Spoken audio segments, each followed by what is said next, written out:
What's good, YouTubers and YouTubettes? This is JB Sports, back again with another one.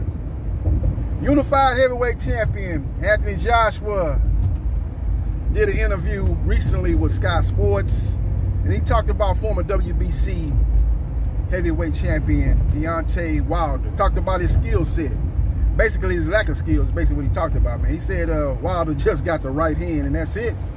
He says you're going to need to bring much more to the table to bring him and other elite fighters.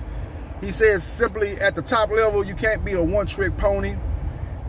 And then he's basically saying that it's a lot of us who's waiting to kick his ass with his limited skill set, is basically what Anthony Joshua said.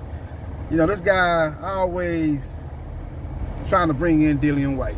That's what he said when he mean by us. A lot of us is waiting to kick his ass. He talking about his guard dog, Dillian White. You know, it seems like he like to throw Dillian White up in Deontay Wilder's face. Why don't you fight him? They're like, you don't want to know when it comes to Dillian White, Deontay Wilder. Why don't you fight him? Why is you worried about another man for? He wanted to fight you for undisputed. You worried about some joker that ain't never fought for a world title in the heavyweight division. Some guy that's maybe the 5th best heavyweight at best. You worried about him. That guy don't show you no love anyway. Every chance he get, he talks shit to you too. But you out here basically trying to promote him getting a title shot against Deontay Wilder when he had the WBC title, and now you're still promoting him to get a shot at Wilder now. You know, this dude is crazy, man. He said a lot of us is looking to kick Wilder's ass. Instead of saying, man, I'm going to be the one to whoop Wilder. This guy just got a right hand. I'm going to take that away from him. I'm going to make him use his left hand. I'm going to dominate him and take him to school. Now, you talking about a lot of us are looking to kick Wilder's ass. You know, basically, like I said, he talking about his homeboy, his guard dog, Dillian White. That's exactly what he's talking about. But it missed me with that top level shit. That ain't nothing but propaganda.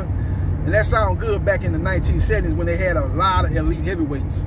You basically had 4 elite heavyweights in the 70s. You had Muhammad Ali, you had Joe Frazier, you had George Foreman, and you had Ken Norton.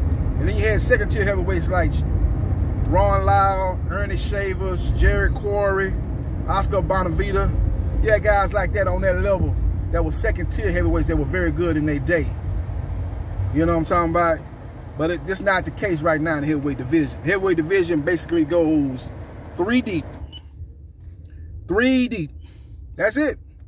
So when you talk about top tier, you're talking about yourself, AJ. Don't act like you're talking about, man, you know, I fought Joseph Parker, he elite level. I done fought Vladimir Klitschko 2.5 years after he lost to Tyson Fury and hadn't even been active. You beat him, and you beat Carlos Molina. You beat Dominic Brazil. You beat Prince Charles Martin. You beat Carlos Takam. You beat Dillian White. Guys like that. None of those guys are elite heavyweights. You know, somebody done told you wrong, AJ, saying that those are elite heavyweights, or you just believe your own press clip and you listen to the fans at the UK. Man, AJ got this great resume. AJ this and AJ that. AJ is one of the greatest heavyweights of all time. I remember they tried to compare AJ to Lennox Lewis a couple of years ago, saying that was his resume or what he's done make him a greater heavyweight than Lennox Lewis, which was ASA 9, ASA 10, ASA 11, and ASA 12. That's crazy. That is absolutely nuts. Compare that man to one of the great heavyweights of all time. Lennox Lewis is top 10 of all times in the heavyweight division. Anthony Joshua ain't even the best heavyweight right now, let alone top 10 in history. Don't compare that man no Lennox Lewis. You know, Lennox Lewis was from the UK via Canada, but that's besides the point. He ain't on the level of Lennox Lewis. He ain't accomplished what Lennox Lewis has accomplished in boxing yet. He's got to fight Deontay Wilder. He's got to fight Tyson Fury. And those are the only 2 guys that I consider elite level in the heavyweight division. All them other guys are just guys. They Jags. You know what Jags are? Just another guy. That's what they are. They Jags. That's all they are. Nothing special. I ain't trying to knock on those guys. Those guys are solid fighters, man. But for AJ and his promoter, Eddie Hearn, to make it look like he done fought the creme de la creme of the heavyweight division, nothing further could be from the truth than that. But they ain't found no creme de la creme, man. It's only 2. It's only 3. It's 3 deep. I've been telling you, no history boxing knowing ass people that it's 3 deep division, man. None of these, man. Dillian White ain't nothing. What's Dillian White ain't, man? Look, man, I ain't trying to hate on the man. The man out there putting his life on the line to get in the ring, but Dillian White ain't nothing, man. The hell you bringing this? Man, they think Dillian White is just a great fighter over there. That dude, I heard he do good numbers over there as far as pay-per-view over there in the UK, man. But nobody know who the hell he is in the United States. I heard Eddie Hearn gonna bring him over here in his next fight so he can get some kind of recognition over here in the States, man. But nobody know who Dillian Whyte is. Dillian Whyte ain't beat nobody. The man lost to Old Man River Povetkin. Got put to sleep, and Povetkin didn't even give him NyQuil. Then he came back and avenged. They say guy that just came back off of COVID-19, and the guy didn't really have his footings on him. I don't know if that's the case or not, but the bottom line is Povetkin never was that great in the first place. Who he beat? Every time he fought the top guys, he lost. He lost to Klitschko. You know what I'm saying? The guy ain't never beat nobody. He lost to AJ. He ain't never beat no elite level fighter.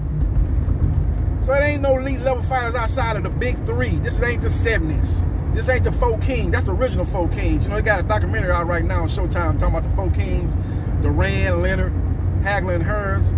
That's not the original Four Kings. Like I told you, the original Four Kings is Muhammad Ali, Joe Frazier, George Foreman, and Ken Norton. Those are the original Four Kings. And we ain't in that era right now. We got the Three Kings right now, one short. And like I say, the second tier back in that day with Ron Lyle and Ernie Shavers, Jerry Quarry, Oscar Bonavita, Ronald Tex Carr, people of that caliber, they would be one of the top fighters in the game right now. If they was fighting right now, they would run the gamut on people like Dillian Whyte, Andy Ruiz Jr., you know, people like that.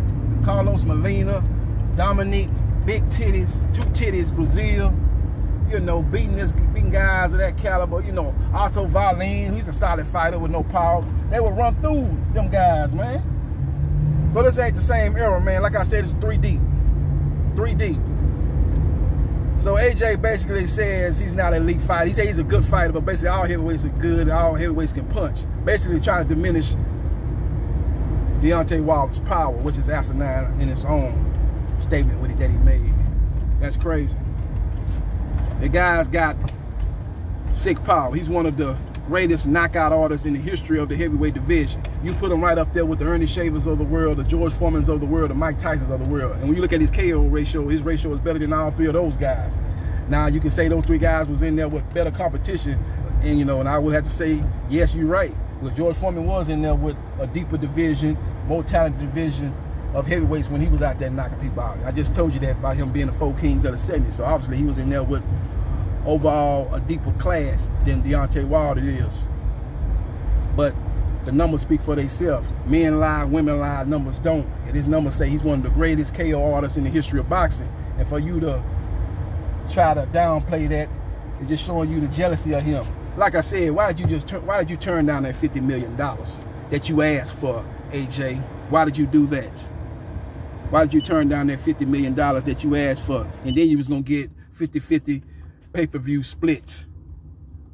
And you turned that down. But you know what? You didn't turn that down. You was gonna take that deal, but your promoter, Eddie Hearn, and his daddy, Barry Hearn, made you turn down that deal.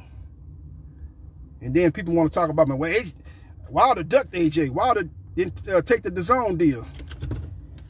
And what people don't fail to realize is AJ ain't even signed to DAZN. His boss, better yet his promoter, Eddie Hearn, just signed a lucrative deal with DAZN. And AJ still ain't part of that deal. He wasn't part of the deal, but when he signed the original deal with DAZN, he ain't part of the new deal he signed with DAZN. AJ ain't signed to DAZN. AJ signed to Sky Sports, where they can keep carrying him on Sky Sports pay-per-view over there in the UK. And he basically on a fight-by-fight deal with DAZN. So he's not signed to any kind of contract with DAZN. So if Wilder would have signed to DAZN, that didn't mean he was gonna get a fight with AJ, because AJ wasn't signed to DAZN. So that talking points about Wilder could have signed with DAZN and got the fight with AJ ain't nothing but fabrication. Once again, people that don't do their homework, and people are listening to Eddie Hearn, people listen to AJ fanboys saying that Wilder ducked out on the fight because he didn't sign the $120 million DAZN deal. Basically, the only thing he missed out on was $120 million. He ain't miss out on no AJ fight because AJ never was signed to DAZN. Bottom line is AJ is out here wolfing. He's selling wolf tickets. Hopefully he'll finally back up his words, you know, back up the talk with action and get in the ring with Tyson Fury and get in the ring with Deontay Wilder, beat those 2 guys, and then stake your claim as the best heavyweight of this generation. Until then, shut your trap, because what you're saying is falling on deaf ears as far as I'm concerned. Let me know your thoughts. about AJ and his statements made by him in regards to Deontay Wilder and his limited skill sets according to the unified heavyweight champion. Let me know your thoughts. And let me know your thoughts about what I just said about him needing to fight Tyson Fury and Deontay Wilder to be considered the best of this era. Let me know your thoughts and hit the like button if you like the content of this video, and subscribe to JB Sports, the man, the myth, the legend, and I'll holla.